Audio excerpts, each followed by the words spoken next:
I'm really enjoying my time in Balrum so far, but when I first got started, I was a little frustrated with figuring out exactly how to get around the world, what I should be doing, what I should be looking out for, things that I didn't even know I could be doing that I should have been doing. So with that in mind, I came up with 5 quality of life tips to help a new player immediately get started in the game and get straight to just having fun in the game and not feeling frustrated.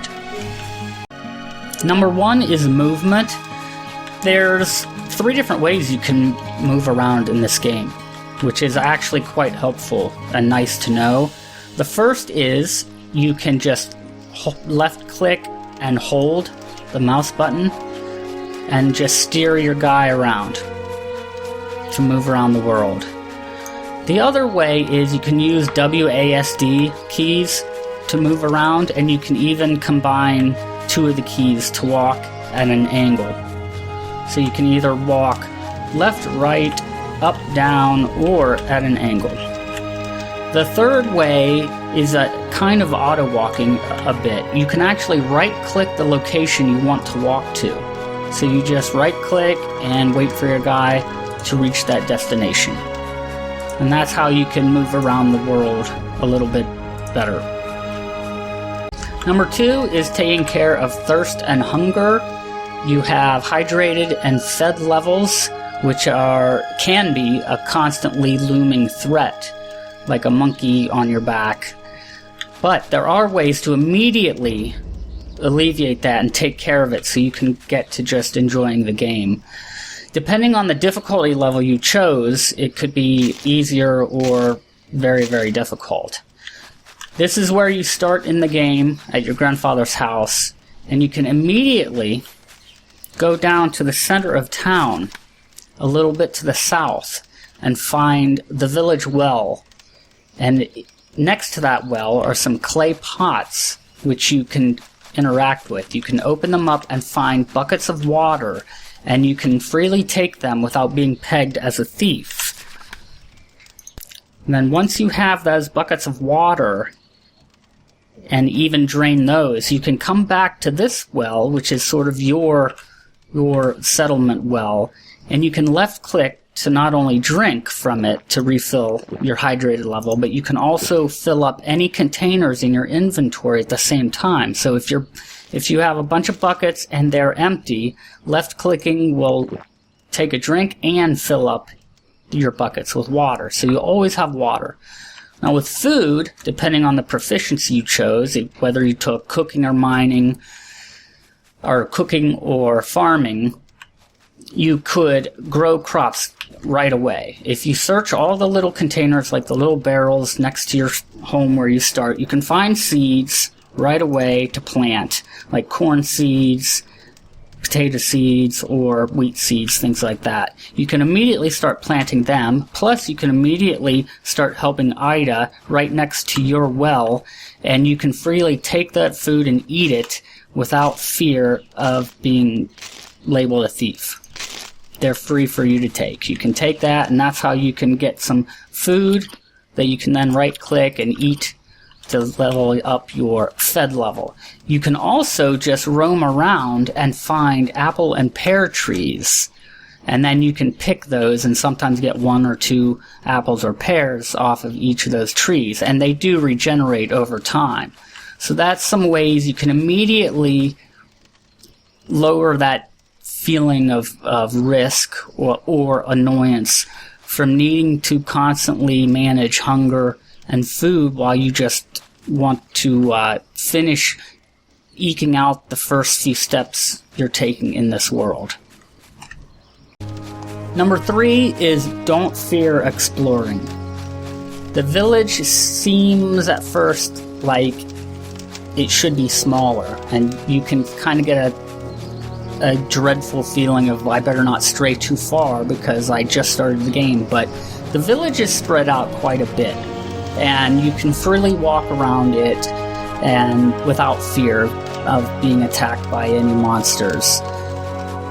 NPCs are also spread out everywhere, and you really kind of want to just start jumping in and walking everywhere and visiting all the NPCs and talking to them to start getting your side quests. So you can see this big area that I have sort of lit up on the map is kind of the whole village, and it does feel a bit bigger once you start walking, and it feels like you're walking for a long ways, but don't fear it too much, because you want to explore as well without stealing to find things, to find more things to explore and interact with. Number 4 kind of plays off of number 3, which is don't steal. This here is Arda's garden. I do not want to get caught by her taking her vegetables. It can just make life a little bit more annoying and harder, especially if you just started the game and all you're wanting to do is get started. You're still learning the game on your own, and you don't need that added confusion or annoyance. So don't steal. Just be careful of what objects you open and what items you take. Number 5 is dive into your quests. I already talked about freely exploring the whole village and talking to all the NPCs. And usually that's how you get all your starting quests. You might not know right away where to even get the quests, but that's where you get them from. So walk around, talk to the NPCs like Arda here. And the funny thing is, you might start exploring cooking stations and smelters right away, and it's going to tell you things like, depending on the proficiencies you start with, it will tell you haven't learned the skill yet. You need to talk to a trainer. The funny thing is, nobody in the village is really designated as a trainer, but some of them are. And then, even still, when you talk to some of them, like Arda, who seems like a cook, the way she's talking in her dialogue, her first options that she gives you in the choice dialogue isn't always to learn cooking, but if you do her quest or a couple of her quests, then it will open up and let you choose, I want to learn to cook. The same might be for Jones, who does the smithing next door. The NPCs also are where you buy and sell. So if you did a lot of farming right away and spent a lot of time farming, you can go to certain people like Arda, perhaps, who seems more of a cook, so she might want more food, and then choose to sell, or say, I need to see some supplies, and you can buy and sell from her. And Jones, likewise, might be more interested in mining stuff, like the metal and stone that you mined. They also repair items, so this is also where you can repair your pickaxe if you did a ton of mining right from the get-go and it broke. So that'll drastically speed up your progress in the game. It'll immediately open up more skills. Like I took smithing and it opened up, and it took me hours to learn how to cook. But if you follow this tip, within minutes you'll learn the cooking skill from Arda if you just immediately start talking to them and doing their quests. So that's my 5 tips for getting started in Balrum.